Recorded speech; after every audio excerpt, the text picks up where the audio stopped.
Hi, I'm Carl Azuz, happy to bring you 10 minutes of commercial-free current events. This is CNN Student News. First up today, security in Sochi. The 2014 Winter Olympics begin there on February 7th. Russian President Vladimir Putin says his country will do everything possible to keep the games safe and to protect visitors to Sochi. 40,000 Russian police and security forces will be guarding the events. International officials are concerned about possible terrorism. Islamic militants have threatened to attack the games, and Russian police have handed out flyers of a woman they say may now be in Sochi and may be planning an attack. In Dagestan, a Russian republic about 400 miles east of Sochi, police have been hunting suspected militants. Over the past few days, they say they've killed several people with suspected ties to terrorists. Meanwhile, the U.S. is putting at least one warship and several transport aircraft on standby in case an attack happens. It's making plans to get Americans out if Russia asks for help. Our next story today began in 2004. That's when the European Space Agency launched an unmanned spacecraft named Rosetta. Its mission, which cost about $1.7 billion, find a comet, land on it, send back loads of info about what that's like. But it's been sleeping for a couple years now, a planned part of its journey. And mission control in Germany was on pins and needles during Rosetta's wake-up call. Cheers ring out in mission control as European spacecraft Rosetta signals from 500 million miles away that it's awake after its 2.5-year hibernation. The reason for the deep sleep? Just like humans, the spacecraft needed to recharge its batteries. Now we got it back. Now it's up to us to drive it to the comet. For nearly 10 years, Rosetta has been chasing a comet through space, hoping to one day land on its surface for scientific research and capturing some incredible images along the way, like this one of the surface of Mars and this showing the moon rising over the Pacific Ocean. Scientists beamed a wake-up call to Rosetta early Monday, then waited and waited for word that their intergalactic Rip Van Winkle was again up and running. Finally, a tweet from space. Simply, hello world. I think it's been the longest hour of my life. The stage is now set for what promises to be a historic spaceflight event.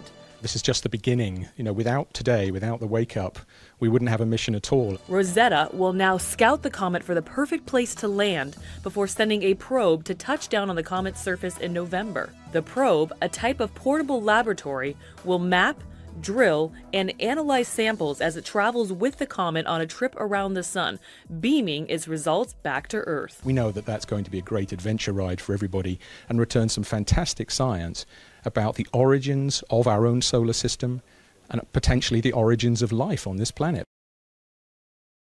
Well, as far as folks in the north and eastern U.S. are concerned, life is cold. The National Weather Service says this part of the country is in the icebox. 3 to 9 inches of snow was expected yesterday from the Virginias to Massachusetts. The federal government told many of its Washington, D.C. employees stay home. There was a major impact at airports, too, with thousands of flights canceled. But in Ohio, there's a state of emergency. More than 10% of people who live there use propane tanks or heating oil to keep their homes warm. And the icy weather coincides with a rare shortage of both. The state of emergency will allow trucks that carry the fuel to work longer hours. Out west, a very different kind of emergency in California. A drought, the worst ever recorded there, has dried up lakes and reservoirs, worsened wildfires, and killed off crops. Time for the shout out. How high is One World Trade Center, the tallest building in the U.S.? If you think you know it, shout it out. Is it 1,492 feet, 1,776 feet, 1,865 feet, or 1,980 feet? You've got 3 seconds. Go. Counting its spire, One World Trade Center is 1,776 feet tall, matching the year the American colonies declared independence. Previous record holder, the Willis Tower in Chicago. It measures 1,451 feet, and it's still the tallest if you only count completed buildings. One World Trade isn't there yet. It's scheduled to be finished later this year, but it's not just about height. we can tell you that what it has on the inside is also intended to impress. After a decade of planning and construction, One World Trade Center is getting ready to open for business by the end of this year. But before it opens, CNN Money got a sneak peek at what the tallest building in North America will look like from the inside. Workers are still building out the lobby, but there are already some distinctive nods to the original World Trade Center complex. This beautiful white marble is from the same quarry as the marble that was in the lobby of the original Twin Towers. And the entrance is starting to take shape. As you can see, the floors are in, the walls are in, the ceilings are in. Behind me is a blast wall that protects the lobby, and these slats bring natural light in. Up on the 63rd floor, we saw what finished office space will look like for some of the building's tenants. This is our marketing center, and it gives prospective tenants a sense of what the building will look like when it's built out and occupied. Barowitz says 55% of the office space has already been leased, anchored by media company Condé Nast. But the floors with the best views aren't for rent. The developers of One World Trade Center are saving the top 3 floors for an observation deck, complete with food, drinks, and a small theater. We're on the 102nd floor of One World Trade Center.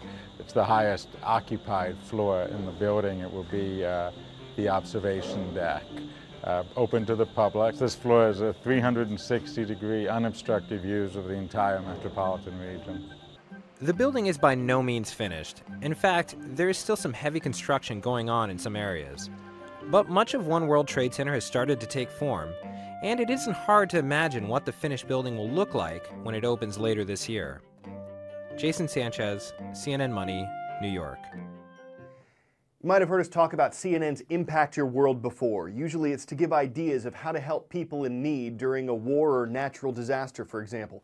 But Impact Your World also recognizes folks who are making a positive impact on our world, and McLean Hermes is definitely one of those people.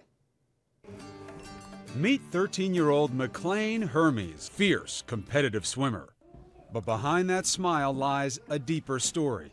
McLean is legally blind. Her vision began to fail when she was 8, and doctors say in a few years she won't be able to see at all. I'm not Maggie.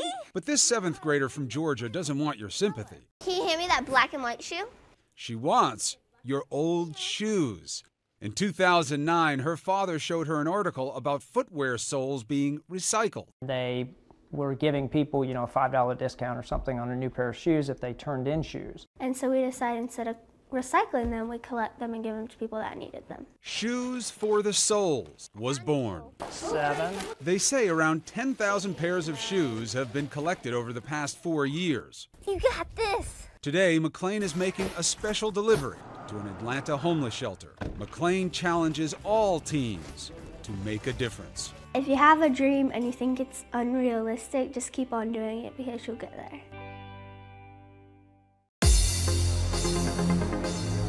It's Worldwide Wednesday on the CNN Student News Roll Call. Here are some of the schools watching from across the globe. Hello to the Daejeon Christian International School. The Dragons are online in Daejeon, South Korea. I hope I pronounced that right.